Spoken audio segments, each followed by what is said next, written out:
All right, we're on the deep dish here.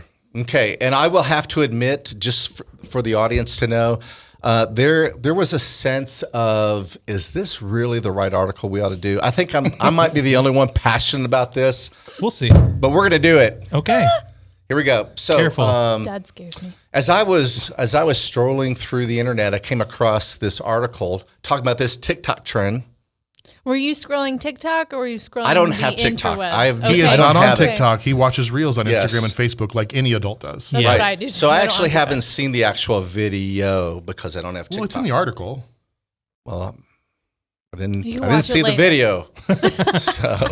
But it says the doctor praises TikTok trend where moms share excruciating experiences of pregnancy and childbirth they were not warned about, including black fingernails, cracked pelvises, and bleeding gums. So kind of, they're just saying, hey, ladies, this having children ain't cracked up what we thought it would be. Yep. Right? So someone kind of compiled a list of pros and cons, and they came up with like 20 pages of all the cons, all the bad stuff that can happen, and they came up with 2 pages of all the pros. And so as I began looking at this, I was just like, you know what? Here's just another example of just the denigration of our culture. And that could be the case. But then there was another thought that I had. I was like, you know what? Maybe this is good for young girls to see because, we got a lot of tomfoolery going on, with Tomfoolery. yeah, in the whole dating Is relationship that what thing. they call it now? Yes. And That's so maybe I'm feeling my age today. So just maybe this could be a good thing that will kind of cause ladies to say, you know what, maybe we got to cool it down a little bit. What do y'all think? Is this a good thing or a bad thing? When you read this article, what were your I thoughts? can already hear the hate comments that are going to come Come on, bring based on them. that comment. Bring them.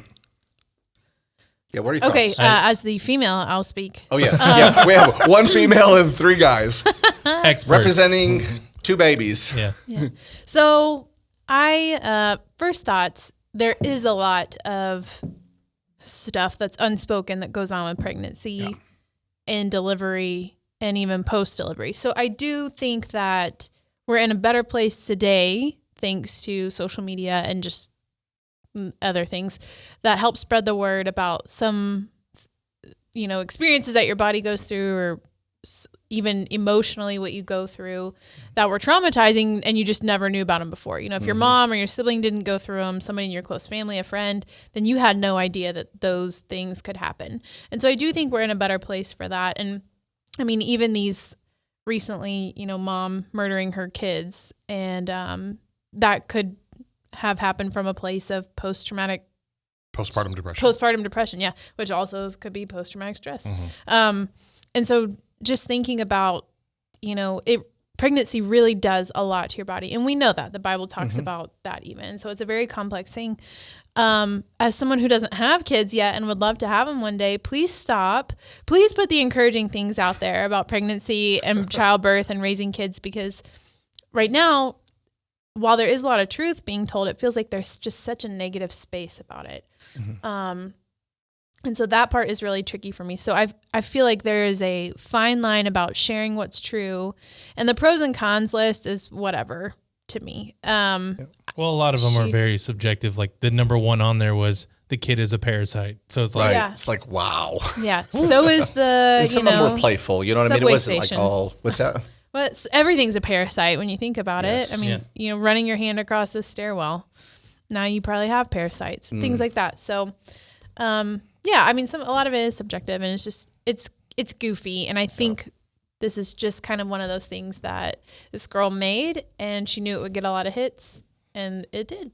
Yeah. And here we are talking about it. So Yeah, Yep. I agree with you. I think the problem I have with it is the fact that it's just, she obviously doesn't want to bear children, and this is her way of justifying that there's a reason why she shouldn't. And then other people, the problem I have with it is so many people, young, naive, foolish people especially, are going to pick up on it and go, oh, I can't do that. I mean, I remember my wife and I can't have kids, but I remember going to hospitals for friends that did have kids and thinking, did someone get murdered in this room? Like, walking in thinking, I didn't know this kind of stuff had happened. And a friend of ours told us about a C-section, like his wife had a C-section.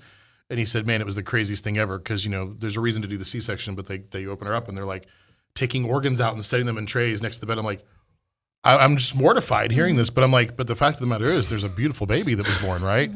And But that wasn't You the can't see placenta. no. He's Stop like, it. he was like, they took out her liver and her kidney, and I'm like, she needs those, put them back. And I'm like, Is that but it's for just real? so gross that like that can happen, and yeah, that genuinely happens. But the fact of the matter is, that's with everything, right? These people are just choosing to paint it in a negative light because they don't want to do it, and as a result, they're getting a lot of hits and a lot of those customers. Like, I bet there's a lot of moms out there that could do the opposite and talk about all the joys and make a 20-page list of the positives of childbirth and having a baby and having kids, and have a small list of negatives, and it's like, yeah, it's just the attitude and the approach, I think, that bothers me. Yeah, I had a mixture of feelings as I was reading this. One, I was thinking of logically, why is it that over a period of time, like when I was younger, they would say, the average family has 2.5 kids, right? And now I don't know what it is. It's probably 1.8 or 1.5. I still don't understand how you can have 0.8 of a child. Yeah, averages over your head. It's Yes, an intelligence level. just kidding. He has picked on everybody today. Yeah, he's savage. So at first I was just like, you see this trend and it kind of worries you. Back in the olden days, everyone lived on farms, and so cheap labor were the kids. You know what I mean? The kids kind of worked the farms and everything else. And Man, change the channel on the TV. yeah, so you think, man, the kids get rooked, but they learn how to work hard. So there's a lot of good things that come from like probably that old time living out in the country, out in the farm. Everybody moves to the suburbs or moves to the city, and kids are now expensive and they're not as helpful, that sort of thing. And so, there's probably a practical reason to it too, but it's sad, man. It's so sad for me to see that, these are the trending things for what young people are watching and what they're cluing into. There's joys. I mean, having kids, you have the whole roller coaster, but there's so much beauty in having kids. And so my reaction was how sad, especially for girls. You would think that it would be the girls that look forward to marriage, look forward to that dream relationship, having kids and a family. And maybe this doesn't represent most young people, but just from what you see on TV, it just makes you think that maybe our culture's heading in the wrong direction. So I thought at least half of the group here is a little bit younger. What's y'all's thoughts when it comes to not just the Christian culture, but as a whole? Where would you think that people are when it comes to family, marriage, family, kids? Is this accurate or is it not accurate? I think as a culture, I think the swing is more or less that family isn't as important, or having a family isn't as important. You can kind of see that and I don't want to get into a big debate on like abortion and things like that, but just like the definition of a child has changed quite a bit. Like what it means to be a baby, what a baby is. And so I think that definition change has definitely impacted our culture in such a way that, especially younger people are either not deciding not to have kids at all or having kids a lot later in their life. Mm-hmm. Yeah, I agree. And I think one of the things I hear a lot too is people our age are so fed up with the way the world is. And whether you're a believer or not, you're probably fed up one way or the other. Mm-hmm. But they don't want to bring children into a world that's like this, and that's at this point very possibly going to get worse than what it is at this point today. And so that's another one I hear a lot. But I also think finances are a huge thing for people our age. Majority of young couples are in debt. And a lot of it is responsible debt. You just tried to go to school. And so you're paying off student loans until your 40s. A lot of people want to get stuff under control before they decide to have kids. We know you could be a millionaire and you're never financially prepared enough for a child. And so although I do think it's easier to be a millionaire and have a kid now that I'm thinking about it, but you're just never financially prepared. And so I think there's just a lot of different factors at play, and Yeah. And maybe not all of them are really a reflection on younger people, but maybe on the circumstances and in what you're yeah. living in. Yeah, I think a lot of it is circumstantial. I do think, I mean, you kind of hinted at this, but there is a big movement between, the feminist movement and also expecting men to step up a little bit more. And we've talked about this, especially as believers, trying to maintain, you don't have to be a macho man, but you have to be a man of the word, and you have to be a man of the Bible. And so finding a man who's strong in his faith, a lot of that seems to be watered down right now. Yep. And then you have this wave of feminism that's coming in, and it's beyond just, pay me right because I'm the best person for the job. And it's beyond give me the option to vote, all these things. Now it's like I want to overpower a man. And I get off the boat a long time ago. I got off the boat. But so I think there's just a lot at play, and it has just kind of created this, what we're going through right now, a pros and cons list of even having a child, which is weird that you even have to make one. But Yep. David sent us a graph that I thought was pretty interesting. My grandmother got married at 16, which is crazy young. Even for her, she said that's way too young. Back when in the 90s, the average age for a woman to be married was 24. For a guy was 26. Nowadays, it's crazy. The average age for a guy to get married is somewhere around 30 to 32. For a woman, it's 28 and a half. Yeah, 28 and a half. And so just so different. And then, of course, my parents' age, it was 20. It was like, right at 20. And my parents got married at 20 years old. And it's just like things have changed so much. And it just makes you wonder where we're going as a country. But I also had a thought of, I think that you kind of talked about the pendulum has swung in one direction. And I get the feeling at some point in time it will swing in the other direction because we see so much negativity in our culture. A lot of people are anxious. More people are going to see counseling. And so my wonder is if at some point our culture might trend back towards more traditional values. Maybe that's just being overly optimistic, but we do kind of see trends bouncing from one way to another at times, and I just wonder. I'm hopeful that we might see this, the value of marriage, the value of kids, to increase because what I tell my kids all the time is relationships. It's that's where you find your joy. Jobs are important. Knowing your purpose in life obviously is important, especially in our faith. In relationships, it's what it comes down to, and of course the family is that bedrock. And my question would be, especially from hearing from that standpoint, do you feel like marriage in itself is the optimal life? Because I could easily hear people taking what you're saying out of context, saying marriage is the end all be all. Right. And what would you say to that? I would say that no, not necessarily, because I think that there's a guy that I've been mentoring and won't go into details, but I remember that one thing he said is, Alan, maybe I'm not meant for marriage, but he was also struggling with the fact this might be my most optimal time of friendships and deep relationships right now. Mm-hmm. And he said that in a way that, he was sad about that possibility. And I got to thinking about that. I'm like, you know what, that shouldn't be the case for someone that doesn't feel called to be married or for whatever reason they never get married. I do think that we miss a level of intimacy that can happen in friendships. In deep friendships. But I do think that our world is so sexualized. Everything is sexualized that it makes it so much harder to have healthy relationships and maybe even friendships. Nowadays it's friends with benefits or whatever, right? Social media hasn't helped that because everybody's got their front, right? Mm-hmm. You only see the good things in people's lives. You don't really see the bad things unless they're super negative Nellies and all they post is wah, wah, wah all the time. But that doesn't really help. Yeah. It bugs me that I looked this person up on TikTok and she's got 162,800 followers.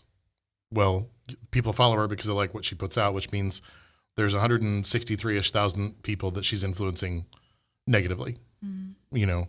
And so it's kind of like, you know, you're welcome to have your opinion, and that's great. I think that's the part that bothers me the most is there's just such a negativity about what she's saying, and that pushes more people to, because, you know, those 163,000 are influencing other people, and it's just the trickle down effect, and it's like, yeah. And some of it, and I think some of it may be that she was just like, hey, I just want to be realistic for you young ladies in knowing this, because I think I saw one of her videos where she just said I would have a baby again when it was all said and done. She would have another one if it's the same person. So you never know. Some things are done just to be fun. Let's make a video. And yes, having a baby would be hard. And who are we as three guys to even comment on it? But the reality is it would be hard. I know it was hard because I watched my wife have two of them, and it looked hard. But she would also say the joys. She wasn't in it alone unless you were completely absent. Oh no, man! I was right there. I was experiencing that pain with her, and joking to a certain degree. Yeah. Yeah, but Witnessing and experiencing different things.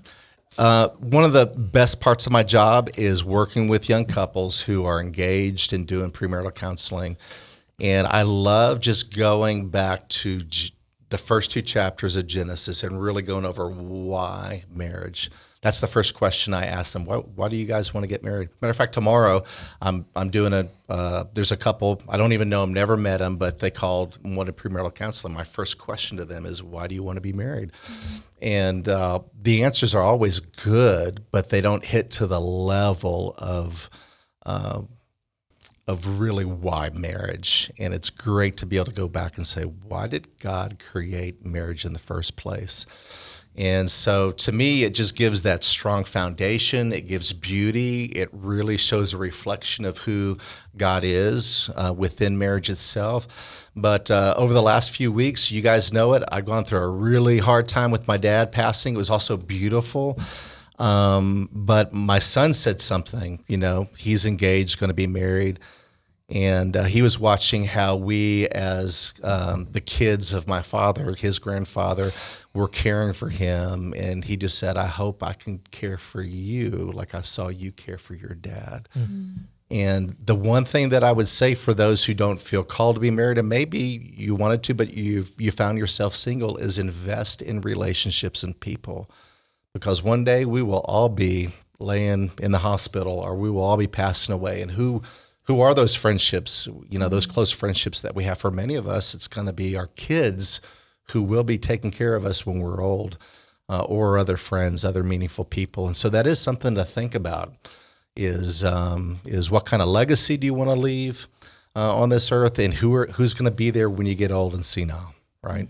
And so I think there's something about that that's important that maybe the younger generation is not thinking about. And so, yeah. Well, and my question would be too, is that yes, we have to have the foundation of a right view of marriage to understand why having a kid is important. Mm-hmm. But for example, for James's situation, like they can't have kids. Mm-hmm. And so our argument here is saying that, you know, it's not right to not want to have kids. Is that what you're trying to say? No, nope. Not at all. I think that you can be called to marriage and not have kids. I think that there are plenty of people that do that. But what I think can be sad is just not value a generation of people not valuing kids. Okay. I mean, that's a culture that will be gone in 100 years, right? Well, yeah. I mean, and so like logically thinking, literally thinking. And that's a reality. You look at like China, the One Child Left Behind, they're going to go from 1.2 billion people to 600,000 people in the next 20, 30 years. I mean, that country is going to be destroyed. I mean, it's going to fall apart. A country can't survive if they don't value family.